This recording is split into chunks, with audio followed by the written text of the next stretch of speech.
another episode of Tawk. This is episode number 3. Today we are joined by two of our own here at Dunwoody. We have Oliver Quirky Lee and Anthony Falker Wahl. Thank you both for joining us. I got to say, I'm quite excited for this one for multiple reasons, not just that you're Dunwoody students. So let's go. Let's start out. Who are you both? Hi, my name is Oliver Quirky Lee. I have played 6 years of competitive Call of Duty and 1 year of coaching, and I'm excited to be here. Thank you, Oliver. And I'm Anthony Falcor. Audio. There you go. Just unmute yourself. I'm Anthony Falcor. We still can't hear him. And I've been playing games all my life. I started way back in the Jedi Knight Dark Forces era and the Rain Shooters era. But yeah, I'm a student here at Dunwoody in the CWeb program. And yeah, one of my favorite hobbies outside of gaming and everything related is building computers. And, Give us a second. We're going to be right back. We're going to fix his audio quick.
And we're back. Audio is hopefully fixed here. Do you want to try that again, Anthony? Absolutely. Check. Cool. Am I good? Yes, sir. All right. Yeah. So sorry about that. I am Anthony Wahl, and in-game name is Falcor. I'd like to match the silver silver wolf I got going on there. So I'm a Dunwoody student as well. I'm working in the CWeb program.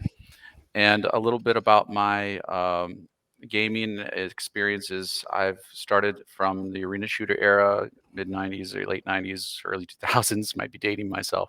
But yeah, I'm very familiar with a lot of the way tournaments and esports work and run with brackets before it was even called esports. But it was a lot of fun way back when we tried to figure out how it all worked. Yeah, so one of my favorite hobbies outside of the gaming is just music in general, but also building computers. I'm more of a technological whiz, I guess you could say. So I love to build computers and also benchmark them and on a hardware bot and compete as locally with that as well. Thanks, Anthony. Let's go to our first question here. Some of it we already covered a little bit. But what facets of esports or gaming have you been involved with? And Oliver, maybe this is more for you, given that Anthony just answered that. Yeah, so for me, I've been playing competitive Call of Duty since the Advanced Warfare days, where I've done just some small online tournaments, but definitely have gone play with some of the best players in the world during those tournaments on MLG and UMG. So I've played 6 years or so in the competitive scene, and last year I dipped my toes in coaching for the first time. So I've kind of done a lot of stuff in the Call of Duty esports scene. Very cool. And I think over here at Dunwoody, we're well aware of it. Just anybody that texts you for 10 minutes will be aware of that. this is for both of you. So, what is your role here at Dunwoody with the esports program? I guess Anthony, will start with you.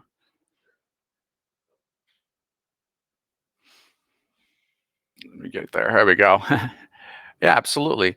So I bring a diverse background of experience from all types of games, decades of gaming.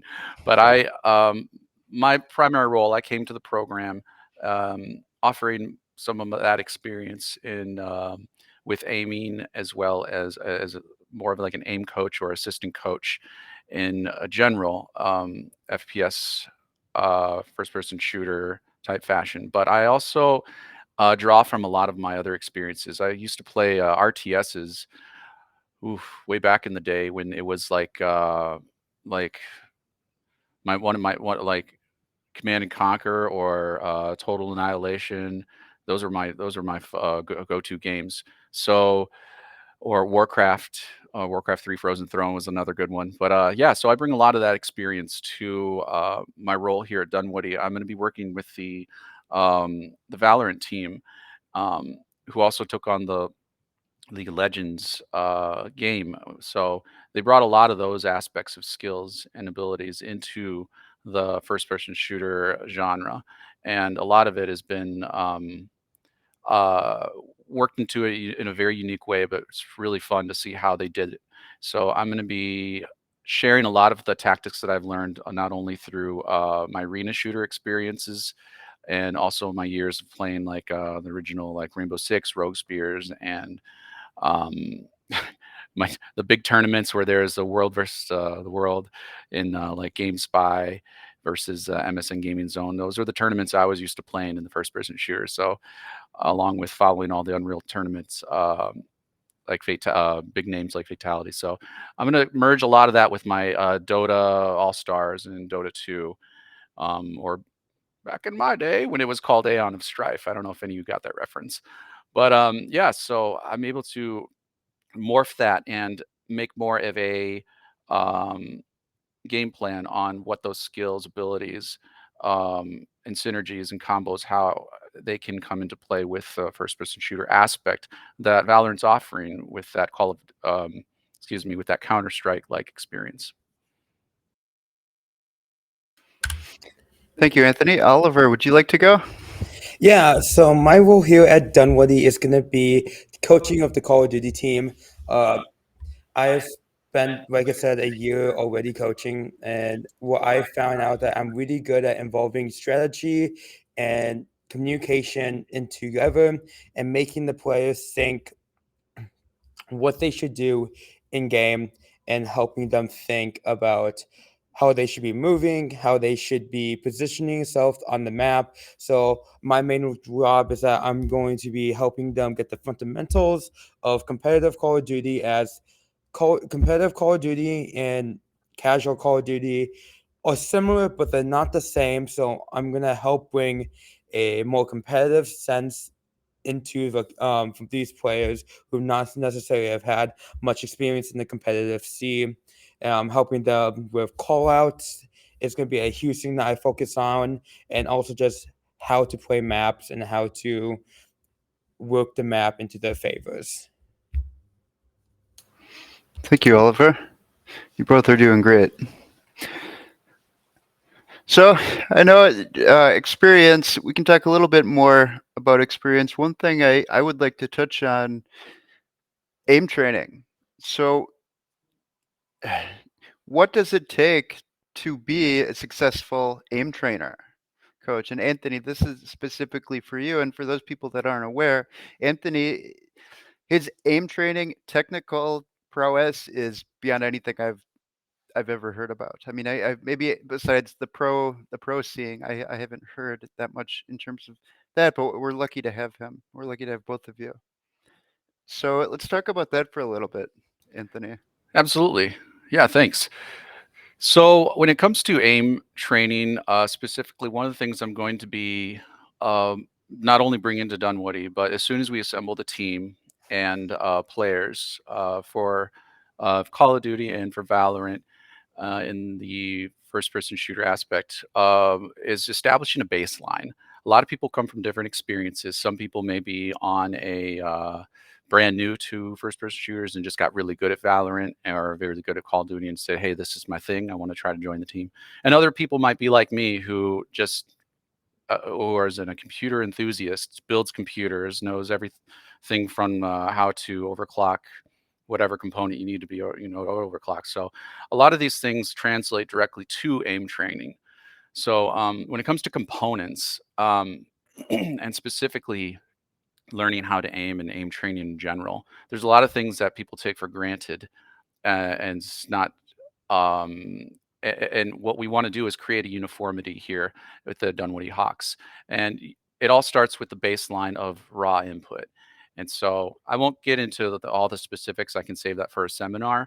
But just to give you the blanket rundown of my thoughts on how to get everybody on that same baseline is to that the raw input from, from when you see a target to your hand to the mouse goes through about 3 or 4 different software programs. So if we all have our calibration settings differently, even as far as down to our mouse, you're all going to have inconsistent aim. And raw input is with specific DPI settings is what a lot of the pros have been doing as well. And it's one of the things I nerded out to a long time ago, and when I was trying to build my aim. And there's certain trainers out there, like for example, Aim Lab, that can touch on this. But I like to compare Aim Lab to, um, well, let's say you get your car dynoed and you have your laptop out and you're trying to, make it more horsepower and torque, and you're reading the numbers. That's kind of what AimLab does with your aim. It can specifically target where you're lacking and then improve those deficiencies. So with excuse me, with my training, I'm going to bring a lot of my arena shooter background into not only Valorant but also things to keep in mind for Call of Duty. I understand it's going to be maybe a controller versus keyboard and mouse, and it really uh, doesn't necessarily have to be which one's better, but more so what is your awareness of the tool you have? Because the command over the peripherals will really translate into consistent aim. You don't want anything artificial aiming for you. No acceleration, want as much pulling as you can have. And a lot of these things will show in your gaming because at the end of the day, what you want to do is put pixels down range and you want to have consistency, and you have to be so robotic with your aim. And so any variable that has nothing to do with raw input and translating the direct FPS to the even go as far as the hertz of your monitor, that all makes a difference at the end of the day when it comes to high level gaming. So it's important that when we flesh out the teams and who we have, it's important to discover where we all are technically before we can actually start the training of how to improve your aim. Because until we figure out where everyone is at and establish a baseline, we won't be able to determine how to grow from there as a team. So being on the same page is the technical aspect is going to be really important for going forward and building the Dunwoody team. Thank you, Anthony. That was a very good answer. I'm curious to dig into that a little bit more. Next, let's go. I think some of these we'll get to at the end. Should we talk about the elephant in the room, and that is Modern Warfare 2? Oliver, I saw a big smile light up there. Yeah. So how does this compare to the other Call of Duties? Because this is the game that we will be playing with, and as I understand it, it was just released a couple days ago. Yeah, so Call of Duty Modern Warfare 2 was just dropped last Friday. I've had time to explore it and play a little bit of it and all that. So it's a little different compared to the last couple Call of Duties where slide canceling is not a valuable option anymore. So the whole movement system it's gonna be changed a lot, and a way around that is we're gonna have to find new ways to move around the map that's not slide canceling and So what seems to be coming up a lot more now is going to be drop shotting and jump shotting. What drop shotting is, it's going into the prone position and firing from prone, while jump shotting is jumping around corners and shooting and pre aiming and pre shooting to give you a competitive advantage. So that's going to be something that's going to also, that the fact of the matter is that it's super fast killing in Modern Warfare 2 compared to the last games. It's its first shot practically gets to kill. So another thing that we're gonna have to look into is reaction time and how to pre-aim and how to pre-fire. So those going to be mechanics that I'm going to be looking at and helping my team explore in the building up those mechanics, as those are going to be the biggest thing. The game does play a little slower. It's not going to be very aggressive when it comes into running around the map. It's a more tactical game, I find. Gets the best play results. Yes, there is aggressiveness still in it. It's not super slow, but compared to past games, I find it to be a little slower pace. Well, we can still go into that aggressive mode with how fast-ish killing is in this game. Thank you, Oliver. And hopefully, I'm hoping I get a chance to play it here in the next couple of days. We'll have to start installing it on the machines in here. Not playing against you though, Oliver. Unless you're on my team. I'm not going to 1v1 you. Anthony, if you want to 1v1 him, be my guest. I would. Yeah. It'd be a test of my tilt resistance there. Uh,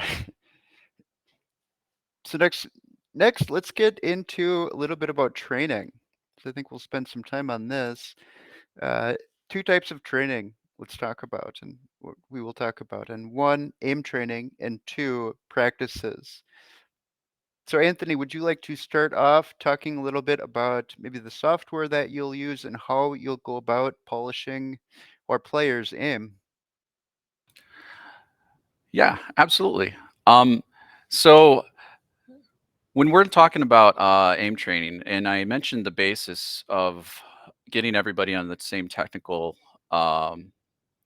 playing field first and foremost, we have to break down any misconceptions of what everyone previously thought, and about aiming and how good you may be, because in fact there may be a lot of potential in your training and in your aiming rather that you are unaware of. So I'm going to make sure that you can maximize the ergonomics of, as far as like how much your wrist and hand are able to move across, if you're comfortable with lifting up, if not, if you're comfortable with flicking or drag shots and whatnot. So all that stuff is going to come into play. But when we're done with the basics and everybody is on the same level playing field, then we want to start honing in on the game itself. And whether no matter what game it may be. But so I call this stage the calibration stage. First, now we're beyond the technical phase, and everybody has an understanding of how all the frequencies work together, and to get the right polling. Now we're going to move on to the calibration. Well, let's calibrate your aim. So to do that, I have to reach back to my experience with gaming in the years of gaming.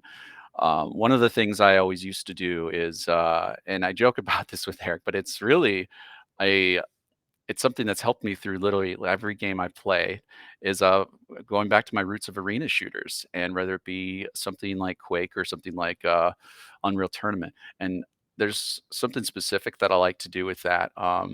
It's fast paced and it's easily manageable.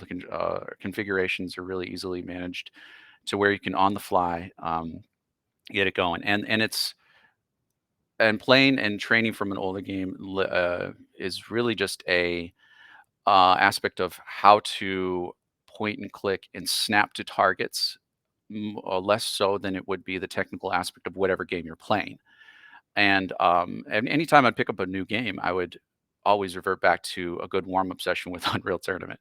But this is going to directly translate into our first person shooter games of choice that we're playing. So with Valorant specifically, I did notice they do have a in-game trainer yourself, but it is limited, and a lot of trainers try to do this. So along with aim lab as well, but it's limited because it's on one playing field. You can go into practice and you can go through any weapon. You can up your sensitivity, in-game sensitivity, and whatnot. It's okay. It's not bad, and you're fighting against bots with whatever weapon feels right. But we're going to go specifics of spread patterns of which calibers are going to be more useful against which body parts at what distances, and all moving, and then what the incorporating arena shooters into this will do for us is pick up where the lack of training um, is happening with the Valorant practice field, I guess you could say, is because there's no lateral. It's all horizontal. There's really no, and there's some lateral with the targets. I realize that, but it's not the same. And to get the same kind of adrenaline flowing and getting in the zone, or finding your chi, is to really get your hand warmed up, because you're not just warming up your hand like literally with blood flow through the hand, but you're also warming up your reflexes. And there's no, without the stress there's being put on your body artificially, you're not going to be able to call on that adrenaline to push through those aims, those snapshots, those flicks, those one-offs, those multi kills.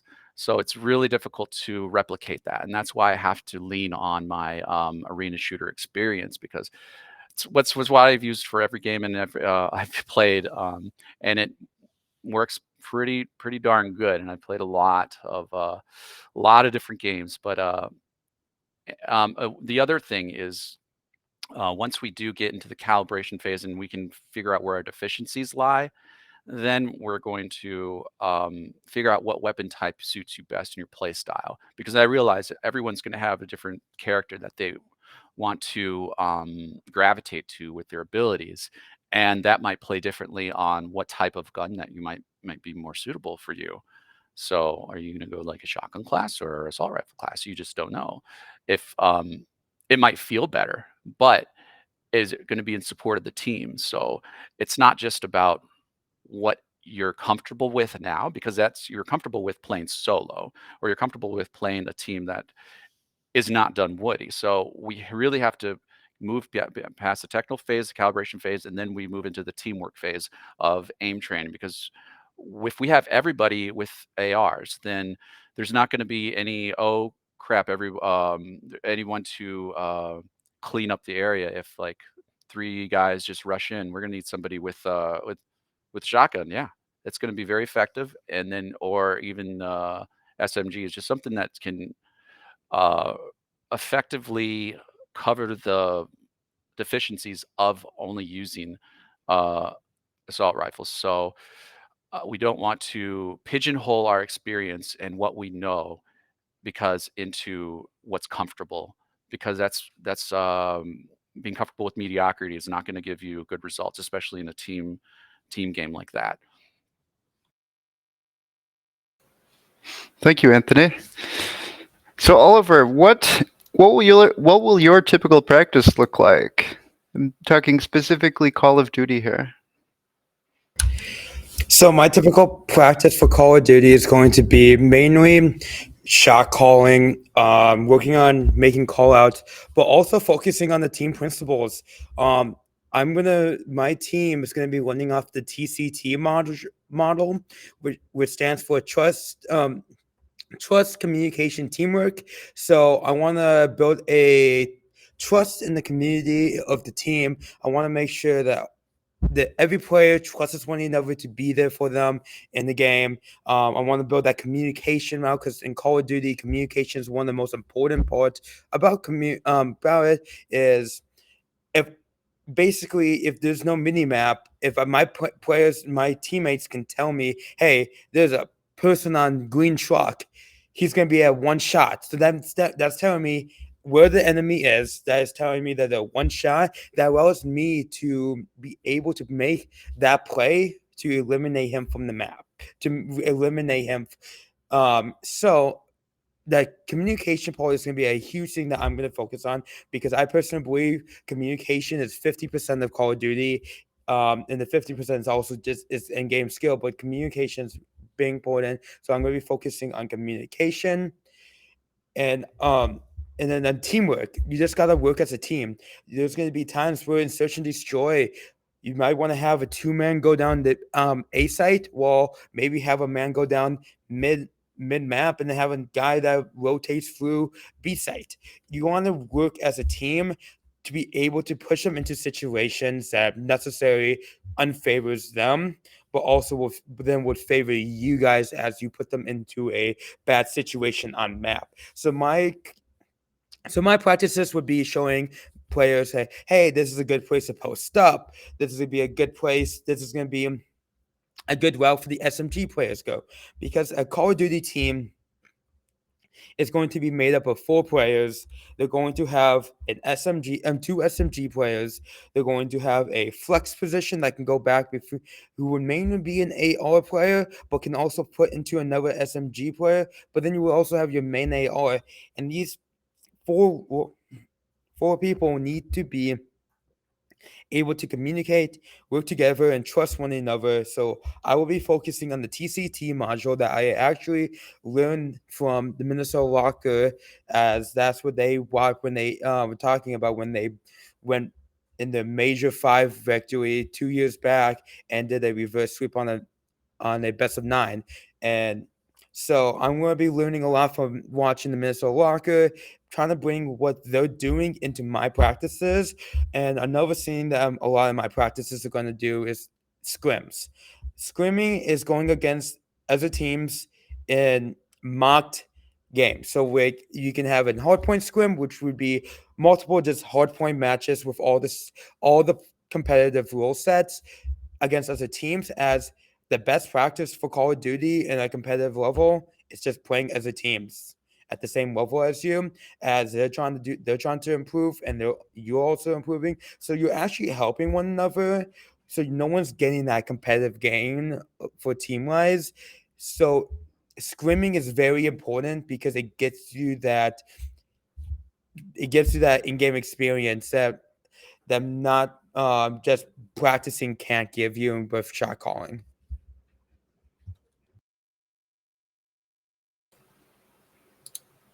Thank you, Oliver. That was very informative. So I have another question for Anthony, actually. So a lot of the aim training that you're talking about is being done with a mouse and keyboard. What about our players with a controller? Can we use some of the same software for a controller? And this isn't talking about Valorant. This is talking Call of Duty. Yeah, they have controller setups for specifically for the software I already mentioned was like AimLab. You can use a controller for that kind of stuff, but like I said, it's more of a diagnostics tool. I'm not going to be leaning solely on that, but it has to be more of a conglomerate of different factors. And I think Quinn and I were having this discussion, and I mentioned and please correct me if I'm wrong, that we're on the same page that playing against bots or in Call of Duty or any kind of artificial intelligence, basically they have some form of aim bot. They have some form of auto aim that's going to be snapping to you. That's basically what we're trying to replicate. We're trying to replicate something mechanical as that, and having to play against that is extremely difficult, and and it amps you up, and it's going to get you in that mode of consistency, consistent shot after shot, consistent recognition of recoil pattern is going to be key for any FPS, even especially for Call of Duty, because they place a little bit more emphasis on just a little bit more emphasis on realism. Yeah, so as opposed to a game like Valorant. So not saying it's a realism shooter simulator, but it's they do have more emphasis on gun mechanics. So with Call of Duty specifically, you're going to want to have to know your the spread patterns. If the spread starts to lean left or right after how many bursts of ammunition, which gun is going to be more accurate out to certain distance. These things you kind of have to know, and also who you're facing against. When you hear those shots against an enemy, you automatically have to know those capabilities. And like, okay, I hear this person try to fight me with a shotgun, and they're only like maybe 20 yards away. So I can be a little bit more dangerous with my peeking or strafing, as opposed to a sniper. And you have to you might be able to juke them out. There's strategies on how to make somebody misfire, and with that type of aim training, but makes you play different. It forces you to play differently, hearing these different types of guns. So having that knowledge, general knowledge, in Call of Duty is really going to help your aim training as well, because um, you can't just be a one trick pony. That's probably one of the most dangerous things you can do in any game, is being familiar with just one gun only, saying this is my only gun I'm good at, because it's situational. Situationally, you might be forced to snipe when you're not comfortable with sniping, or might be forced to take somebody head on, and you have to do a complete 180 turn and get two guys almost immediately. And if you're a sniper, traditionally, you're gonna have to be okay with pulling out your secondary and committing to those shots, and at least getting one, neutralizing the unfair advantage. So, Quinn, I don't know if you want to talk more about that in the Call of Duty sense, but I think you have a pretty good idea of how to also train and warm people up as far as aiming goes. I'll leave that. Yeah, so with Call of Duty, it's going to be different because we're not going to be using keyboard and mouse. Call of Duty is a controller game. And another thing with controller is that Call of Duty has an aim assist mechanic built into the game, which I'm going to show the players how to take advantage of the aim assist. Um, it's built into the game. If you're using controller, you get the aim assist. So I'm going to show how to take aim assist into advantage while helping with aim, because keyboard and mouse is more precise. But in Call of Duty, you kind of are forced to play competitively with a controller. And an awesome thing that Dunwoody has done for us is that they gave us some of the best controllers that we could. We have scuff controllers for the players. This is gonna be a very big advantage for the Call of Duty players.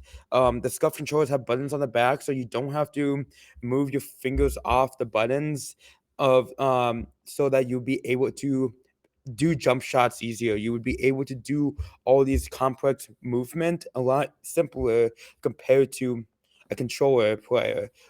Controller players, they do have limited movement compared to a keyboard, but these scuff controllers that they Dunwoody is providing for us, which is amazing, helps def- helps to far this the curve. Aim assist is going to be helping us, but bots will be used to kind of warm us up if we cannot find a scrim before a match. I would prefer to scrim over a warm up match against bots. As scrims, you're going to be more humanized. Bots can only do so much, while humans can do so much more. So I would say that best way for us is to scrim for warm ups. But if you cannot, I will be doing bot matches with veteran bots to help warm up. But a lot of what Anthony is going to be doing with aim training is also going to transfer over to a controller player. We're gonna have to change it up a bit, as it's not keyboard and mouse. But I really think that what he's gonna do with the Valorant team is gonna be really important for them. And I think that I can take what he's doing with the Valorant team and help recreate that in the Call of Duty section, and we can help improve the aim and playing of the Call of Duty players, and which I think is going to be a very important thing for us. Thank you, Oliver. So the last topic, and arguably as maybe even I'd say arguably more important than gameplay is communication. Because you can have the best gun skills ever, but if you're not talking to your teammates, you're going to be a one-man army and get gunned down by a four-man army. So let's talk about that. What are examples of good communication that these teams use? Oliver, I know you watch enough CDL to be able to talk about that. Uh, and then Anthony, I think your background, we're very lucky to have that here. I mean, you're the Navy man here, so I know your communication is on point. So who would like to go first? I guess I can take it off. So yeah, I am an avid CDL fan. I am one of Minnesota's Locker's biggest fans. Eric knows I watch Minnesota Locker like God. They like I am a Minnesota Locker super fan, so I can take a lot of what they do, and I'm gonna be creative with our team. Another thing is during the CDL matches, they have something called listen ins, and communication is so important in the CDL. Is that it? You know something's bad is going on with the team. If there's no talking, there are listenings where there's just like little breaks, and the casters in the Call of Duty scene will call out that they will say, "Oh, they will look at that." Atlanta FaZe wasn't talking that much, or they weren't having the best communication, and that's kind of leading to their downfall. But then there's times where other teams are perfect, picture perfect communication, where there is no dead silence in that communication. It's someone calling out something like low health, red truck on mid tank or something like that. They're constantly calling out, and it's kind of like someone you're able to see the entire map because the point of call outs is for everyone to know this certain thing on the map has a name. It could be a truck, and we call it blue truck because it's a blue truck in the middle of the map. There is no other trucks on the that are blue on the map. Everyone knows what that is. And so the minute someone calls out a guy on that thing, we know where they are. Understand that that is where a player is, and say that the person died from them and they were able to get some shots off on them. They can say one shot or weak. That means that the one shot and one shot will kill them. And weak means they're struggling. A couple shots into them, they're gonna be dead. Well, so that gives us a health net. This communication allows us to say, "Hey, I could push them and I could get that easy trade. I trade out my player for another player. That's good because it's going back to even. Well, it's awesome if you get two pieces, three pieces, four pieces. That's amazing. But if we need to for a lot of it's important that we are trading out. Trading is very important, and communication is definitely somewhere that's just going to come out. And communication for me is the most important thing on the team. Is when I'm looking at players, I want to hear them talking. I want them to be constantly supplying information to the team for that they can know what people are on the map and and understand like, hey, if someone's flanking, call it out because CDL game mode is going to have team kill on, and you do not want to kill your teammates. So hey, so someone saying like, hey, calling out flanks and stuff like that for you don't pop up and just be map aware is another thing that communication is definitely going to be in there for we can take advantage. Use the take advantage of your teammates. Take advantage you got to play as a team, and using that communication will bring that teamwork, and that's what's really important. Thank you, Oliver. Anthony, would you like to go? Yeah, sure. So, like Eric was saying, yes, I did have some time in the Navy. I spent about 8 years with submarine community as a radioman, as a communications expert. Um, just a little, just brief history about myself is I would go out to other newer boats, um, either pre-commissioned units or brand new ships to help them with their maiden voyage and help junior division with their communication and relaying critical information to control. So in my world, it's a different type of professionalism, and I'm going to be drawing a lot on Quinn and replicating a lot of the stuff that works for his team with the Call of Duty callouts. I think he's spot on with, and I completely agree and wholeheartedly will adapt a lot of those same call out mechanisms. But where I can draw some experience from my background is just the type of information that can be relayed. So, um, when it comes to giving out critical data, it's about brevity, and you don't ever want to be on the mic for too long saying useless information. Or if you can say something shorter that gets the point across, it's better to always say it shorter. Brevity and quick call outs. Data is information. The more data the rest of your teammates are receiving, the better. And so brevity with words is going to be really important, I think, to establish a good line of communication for these key plays and these key components. But when it comes to Valorant, a lot of the other things that we're going to be particularly different is going to be using these abilities and using these skills and helping teammates who are not looking at exactly what you're looking at know help them know what's going on by giving those quick, concise call outs with data.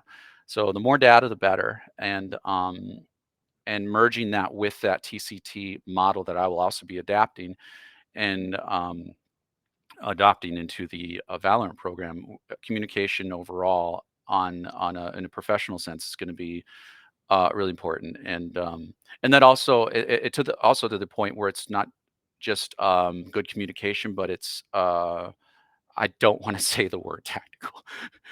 It's not. It's but more so where it's relevant information and less emotions. Less emotion, the better, because you don't want to get your emotions stirred up with your adrenaline of playing. And when you get those things conflated, the data becomes ambiguous, and that's not clear on what the next um, move should be to the rest of the team. So yeah, conveying that data in a concise, brief narrative across the mic as quickly as fast you can is going to be key, and also being able to listen for that and understand what all those call outs mean is going to be really important to the success. Thank you, Anthony. Now we're at a part that I think quite a few people in our audience are looking forward to, and that's the questions. So let's start with this first question I saw somebody posted about halfway through. This is a good one. They were wondering, what's the best way to become a coach? Either of you can take this. I will take this as someone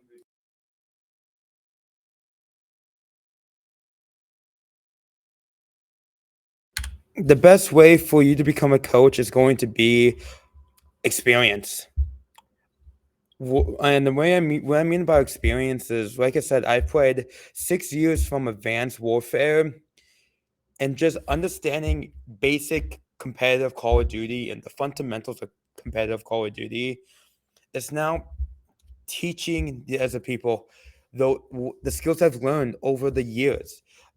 All of the stuff that I'm going to be coaching on is what I have experienced and what I have learned from my years of playing. And so just having that experience in the competitive sea is the best way to become a coach. Also watching professionals and watching what the coaches do. A lot of the Call of Duty teams, they have like these series on the YouTube channel which shows backstage at major events. I'm pretty sure Optic does one.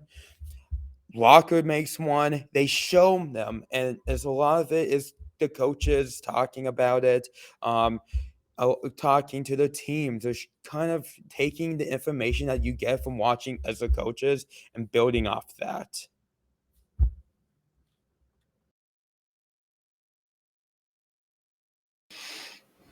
Thank you, Oliver.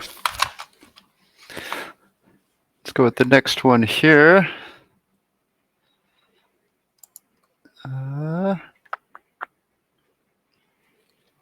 Someone asked if you want to play keyboard and mouse in COD. You are not banned from doing that. Be my guest. Do it. We'll have tryouts. Tryouts were posted yesterday. So yeah, whatever you want to use for tryouts, whatever you're comfortable with, that's what you should do. Uh, Um, can I, Eric? Most Call of Duty leagues do ban keyboard and mouse. Is our league not banning keyboard and mouse? no, so there are two leagues that ban it.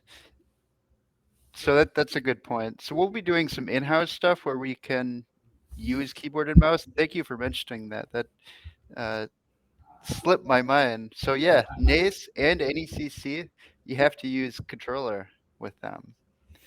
For our own Dunwoody League, which we are doing, you can use keyboard and mouse. So yeah, I hope that provides a little more clarification. Yeah, so I'm just gonna add on to that a little bit. So Call of Duty was originally a console professional back in the CWL. That's back before they franchised, and it was played on PlayStation, Xbox. So they were always controlling. And so now that we have a free, it's you're able to play on any console you want: PC, Xbox, PlayStation. It's just the format has always stayed for the competitive, like for competitive C. You will always use is with now people are saying it's controller PC with controller for competitive Call of Duty. I knew most of the outside of the Dunwoody community, they ban keyboard and mouse in those competitive matches. But inside Dunwoody, we will be allowing keyboard and mouse. It's just when we play other teams from other schools, we would be playing controller only. Thanks, Oliver. Next question. Do we know if there's a League of Legends coach in the works? There are a couple prospects that we're looking at right now. So yes. Laker Ball JP has a question, most likely for you, Anthony. AIM Labs or Kovacs? I didn't have any experience with the second one. Honestly, I was using AIM Labs for quite a bit, and like I said before, it's more of I use it as a diagnostics tool, and I will have to check out the other one. I can definitely get that too. I think one of the key things to realize it's not one is better than the other. It's that both will never replicate the adrenaline that's needed during a competitive nature. So it's like if I'm starting to notice as an aim coach that somebody is more left side dominant with their aiming and they're not used to flicking out to the right, like it's going to be crucial that they get into whatever program.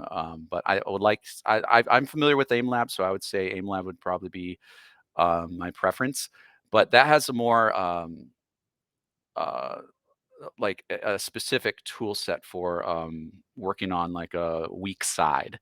And but like I said, neither program is going to really replicate the adrenaline that's needed for competitive play and moving around, because being aiming is not just all about the mouse, or it's not just about the thumb, using one thumb. It's also about moving around.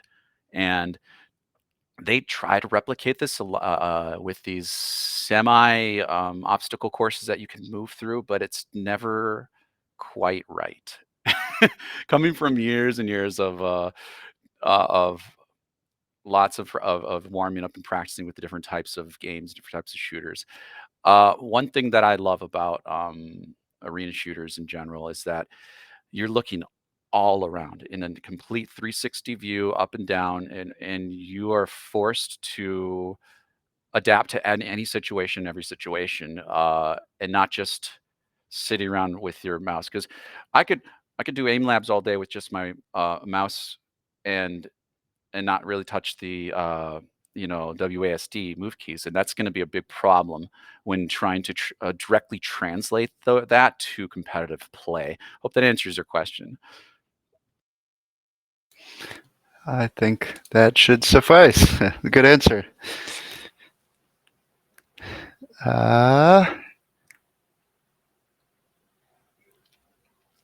Signing, Laker Ball JP asked if we were signing into our own accounts for Valorant. Yes. As of right now, I should say yes. I don't see any reason why that would change.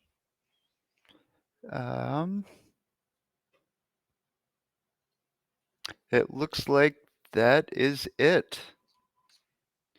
So for people that are viewing right now, do you have any other questions?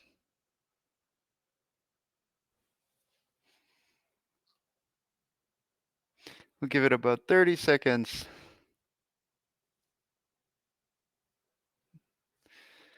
All right, well, I think that concludes this episode of Hawk Talk. Thank you, Anthony and Oliver, very much. You both did great, and look forward to our first practice sessions. Thank you so much. I look forward to seeing everyone at tryouts. Yep, likewise. Bye. Bye bye.